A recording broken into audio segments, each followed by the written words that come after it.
Every other piece in chess is blocked by pieces in its path. Every piece except one. The knight jumps over everything.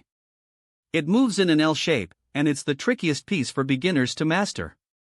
But once you understand it, you'll love how sneaky it can be.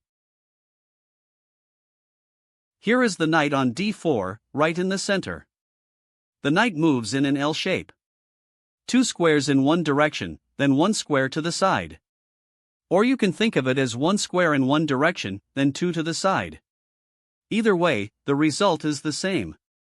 From d4, the knight can reach 8 different squares. Count them with me: c2, e2, b3, f3, b5, f5, c6, and e6. No other piece moves like this. Here's the starting position. Every piece is hemmed in by its own pawns. The rooks, the bishops, the queen, the king, none of them can move yet. But the knights? Watch. The knight on g1 can jump right over the pawn wall to land on f3. No other piece can do this on the first move. This is what makes the knight special. In crowded positions, when every other piece is stuck, the knight thrives because it jumps over everything in its path. Here's a fascinating detail about the knight. Look at d4. It's a dark square. Now look at every square the knight can reach: c2, e2, b3, f3, b5, f5, c6, e6. Every single one of them is a light square. The knight switches colors with every move. Dark to light to dark, every single time. This means a knight needs at least 2 moves to return to the same color square it started on.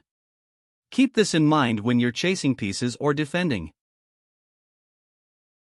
Now let's talk about the knight's biggest weakness, the edge of the board.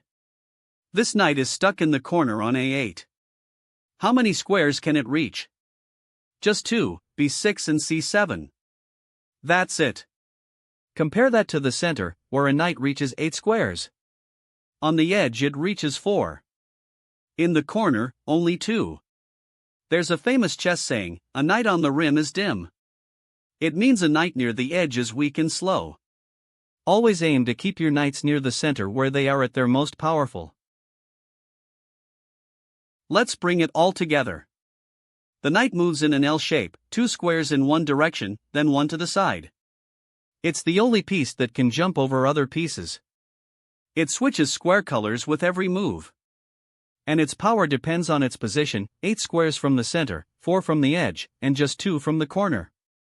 Remember, a knight on the rim is dim. Keep it central, and it becomes a powerful weapon. Let's recap. The knight moves in an L shape, 2 squares in one direction, then 1 square to the side. It's the only piece in chess that can jump over other pieces. From the center, it reaches 8 squares. On the edge, only 4. In the corner, just 2. Remember the saying, "A knight on the rim is dim." Keep your knights active and central. In the next lesson, the king, the most important piece in the game. Practice your knight moves on chess99.com.